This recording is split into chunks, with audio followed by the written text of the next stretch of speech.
Le 20 octobre 1998, Milia Abrard, 21 ans, a été poignardée à mort et aspergée d'acide dans une toilette du parc Angrignon à Montréal.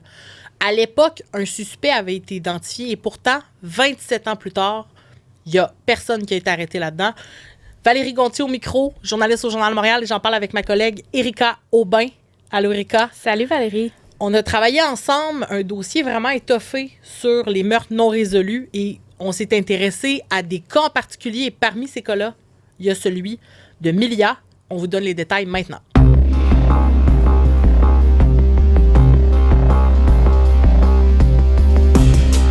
Histoire de crime, un balado du journal. Erika, tu as parlé avec la famille de Milia Abrard.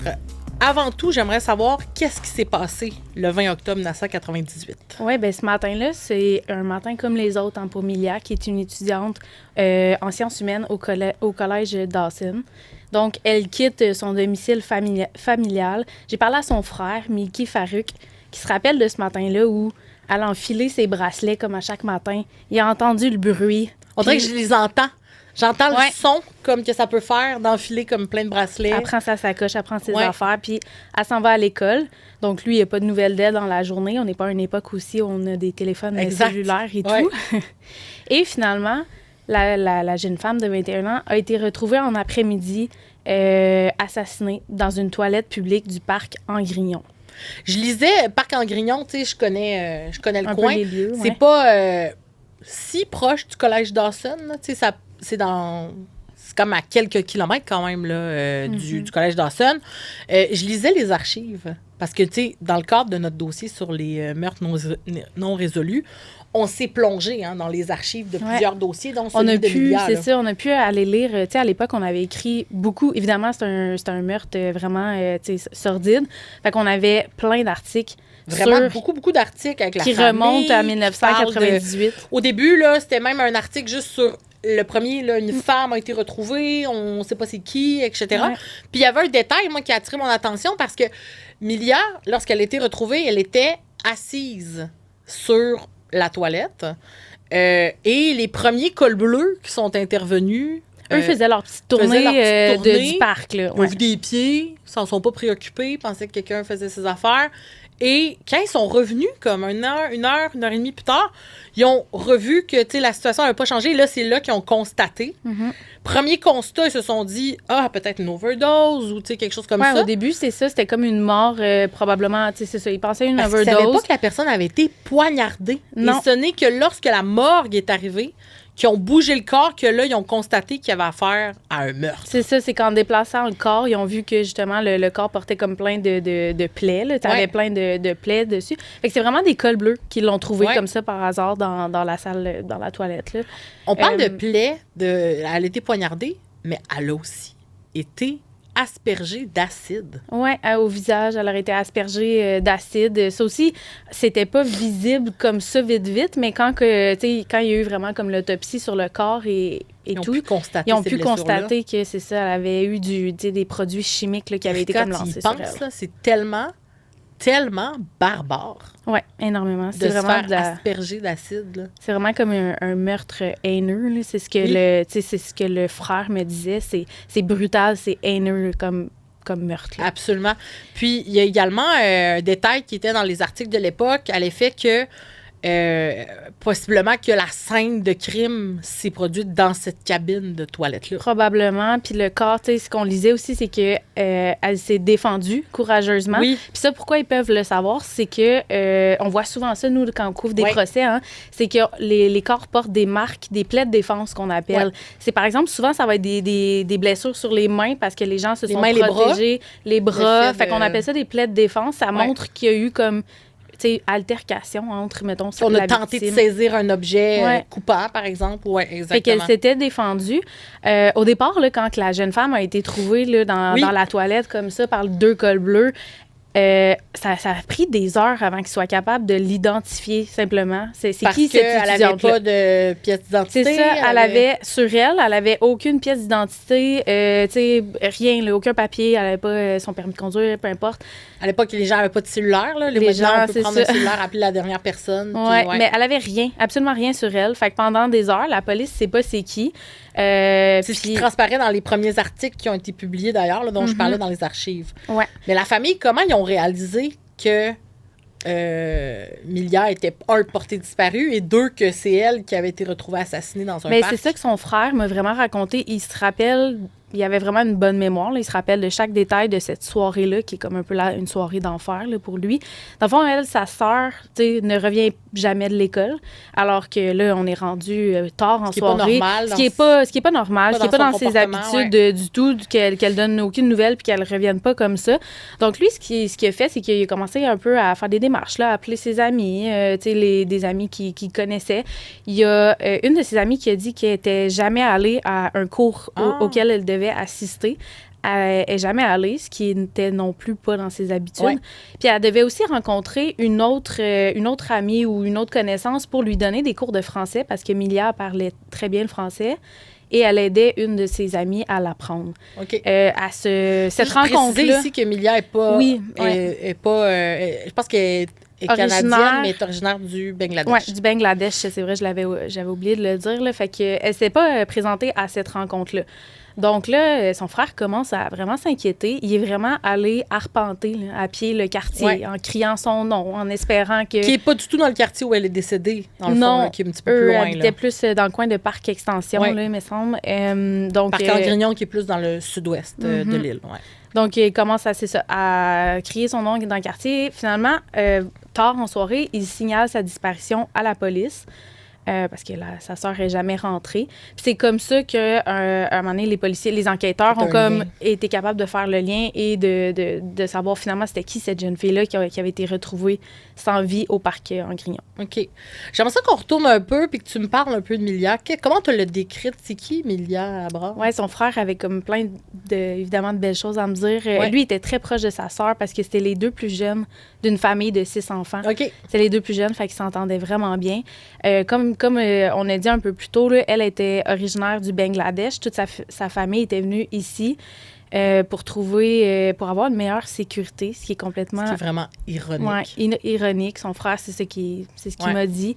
Et aussi pour avoir, mettons, une meilleure éducation, un meilleur avenir. Là. C'était le but de sa famille quand ils sont venus s'installer au Canada.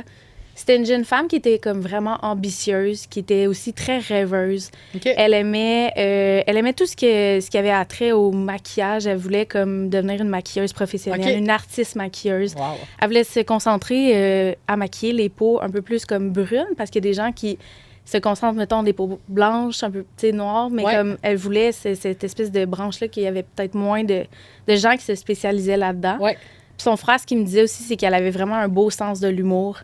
Elle revenait à la maison toujours avec genre des histoires rocambolesques, drôles, qui le faisaient vraiment toujours sourire. Tu sais, on a écrit comme plusieurs textes dans le cadre de ce dossier-là, puis le texte que tu as écrit sur le frère de Milia, on sent vraiment qu'il y avait un profond attachement l'un pour l'autre. Là. Il y avait vraiment un lien. Ça a été justement lui qui l'a cherché quand toute sa famille, mais c'est lui qui s'est mis à faire les démarches. Il y avait vraiment un lien très, très fort entre les deux. Puis encore aujourd'hui, il m'en parle, puis ça paraissait. Là. C'était quand même une grande famille, c'est ça. Fait que c'est ça, 6 enfants, tu disais? Oui, il était 6 enfants, les 2 parents, ils sont 6 enfants, les 2 parents ici aussi.